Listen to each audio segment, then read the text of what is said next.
You know that feeling when you're just running on empty, no matter how much you rest? Well, today we're going to dive into something that might just be the answer.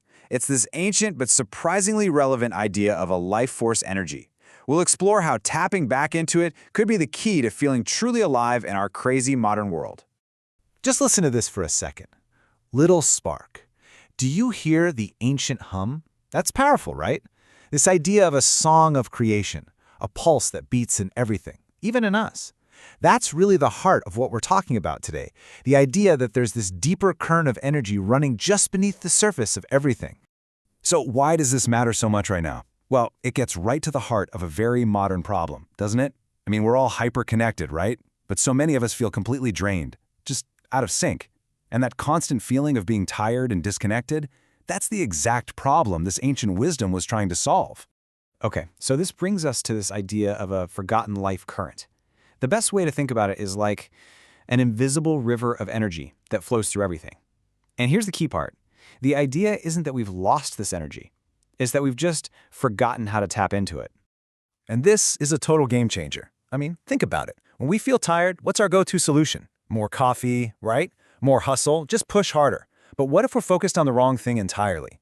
What if the key isn't more effort, but better energy?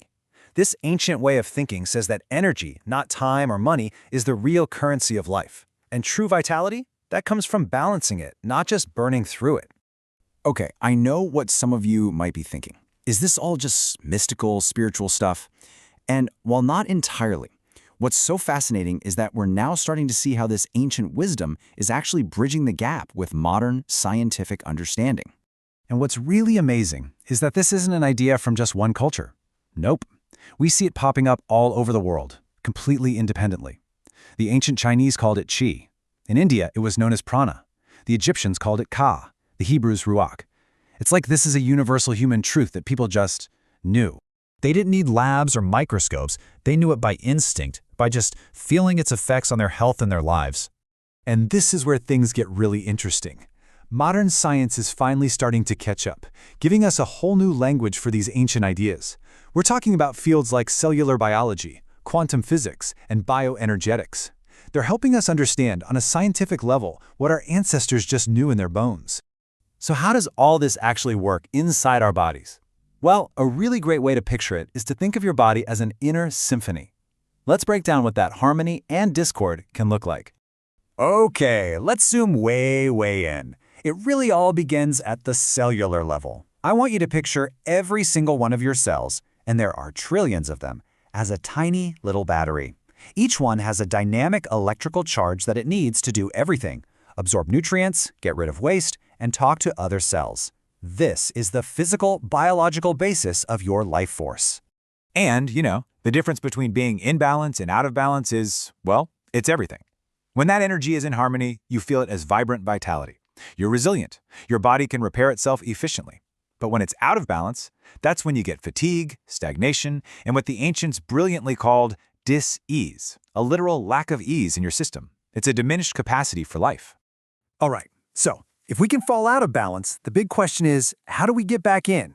Well, this leads us to the whole idea of restoring your natural flow. The key word to remember here is harmonization, and I want you to really notice that word. It's not about forcing anything. It's not about shocking your system. It's a gentle process of guiding your body's energy field back into its natural equilibrium so it can do what it does best: heal and rebalance itself. Believe it or not, there's actually modern tech being developed based on this exact principle.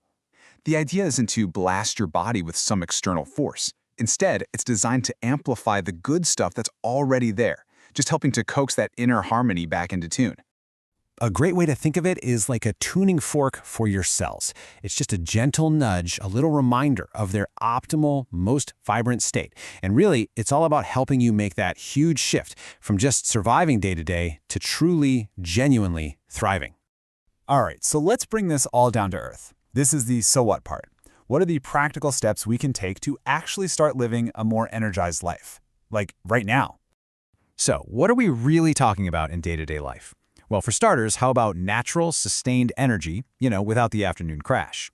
We're also talking about better hydration at the cellular level where it really counts. Plus, smoother movement, less stiffness, and just a greater sense of overall balance. It's about getting your body's optimal rhythm back. And I want to leave you with 3 super simple but really powerful practices you can try. They're sometimes called the Dragon Trials. First, a simple morning stretch. Just 5 or 10 minutes to greet the day and wake up your body. Second, intentional hydration. Before you drink your water, just take a second to imbue it with an intention, like vitality. And third, grounding. If you can, spend 15 to 20 minutes with your bare feet on the actual earth. It sounds simple, but it can help you sync up with its natural rhythm. And really, all of this boils down to one powerful question. Because reconnecting with your life force, it's about so much more than just feeling less tired. It's about making a conscious choice for a more vibrant, a more resilient, a more engaged way of being. So the final question is for you.